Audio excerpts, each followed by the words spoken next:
Bruno Mars goes all Michael Jackson on this new album of his, 24K Magic. He definitely saw that Uptown Funk worked and he thought, you know what, I'll follow this path.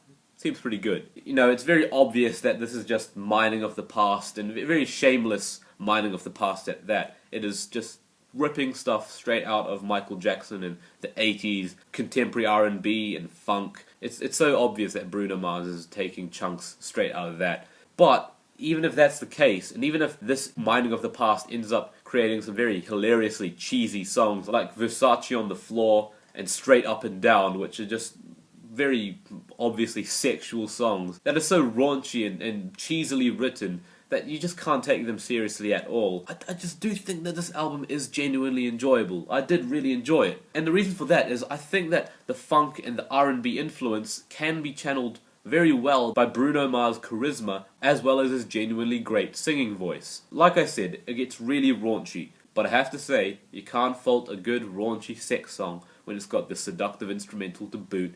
Gets a little bit syrupy, gets a little bit sensual, gets a little bit sexy. The only fault of a song like Versace on the Floor might be the lyrics, which I said before, very cheesy. But again, I think the cheesiness of this album is kind of made clear from the start with the title track 24K Magic, which I can only describe as Uptown Funk Part 2. I don't think this is an album taking itself very seriously, and I can appreciate that. But although maybe on the song Perm things get to a ridiculous level of cheese, like literally asking the girl to put a perm on that attitude. Throw some perm on your attitude.